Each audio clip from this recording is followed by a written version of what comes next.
আসসালামু আলাইকুম ভিউয়ার্স, আজকে আমি পেঁপে মসুর ডালের রান্নার রেসিপি শেয়ার করতেছি। পেঁপে অনেক রকম করে রান্না করা যায়, একবার মসুর ডালে রান্না করে দেখেন, খেতে কতটা দারুণ লাগে। ভিডিওটি স্কিপ না করে সম্পূর্ণ দেখতে থাকুন। চুলার মধ্যে আমি কড়াই দিয়েছি, কড়াই তেল দিয়েছি। এখন আমি এই পেঁপেটা ভেজে নেব 2-3 মিনিটের মতন।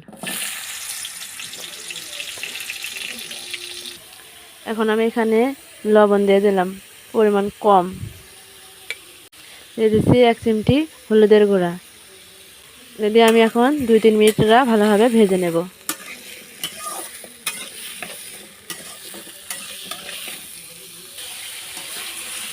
দেখেন পেঁপেটা আমি এখন ভেজে নিচ্ছি। দেখেন পেঁপেটা এখন লাল লাল হয়ে গেছে। এখন এটা আমি উঠে নেব।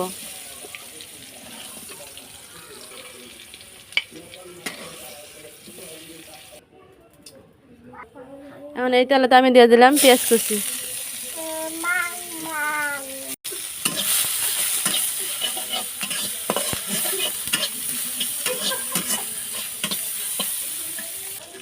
পেঁয়াজটা এখন আমি 1 মিনিটের জন্য লাল লাল করে ভেজে নেব।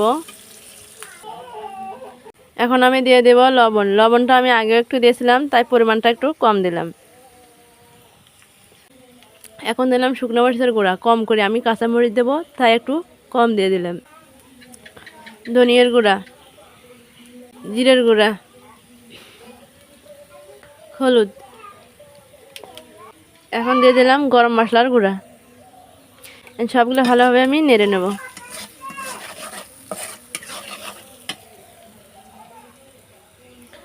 আমি এখানে কয়েকটা কাঁচামরিচ ভেজে পেটে নিয়েছিলাম, তা দিয়ে দিলাম।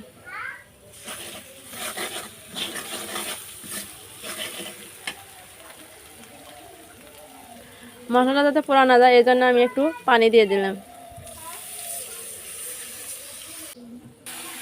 মশলাটা দেখুন এখন তেল ছেড়ে দিয়েছে। এখন আমি এখানে পেঁপেটা দিয়ে দেব।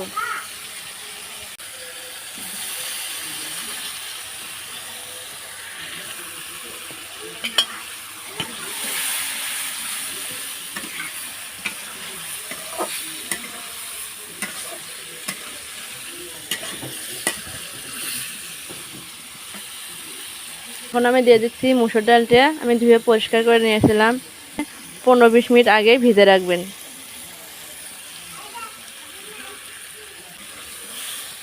সবগুলো আমি এখন ভালোভাবে মিক্সড করব।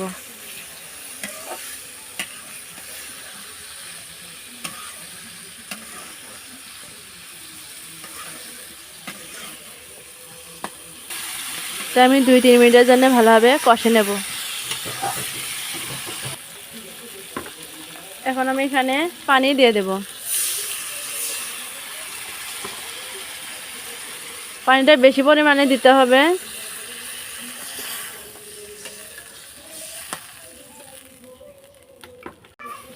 আমি এটা উপর ভাসানি পানি দিলাম।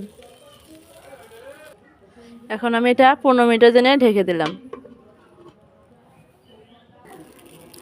15 মিনিট পরে দেখেন আমি ঢাকনাটা উঠাইলাম। দেখেন কড়াই আর পেঁপেটা ভালোভাবে এখন সেদ্ধ হয়ে গেছে।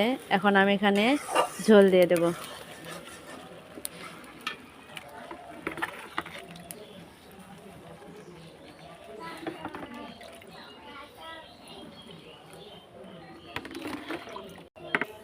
আমি এখন আবারও 5-7 মিনিট জাল করে নেব। 5 মিনিট পরে আমি ঢাকনাটা উঠালাম।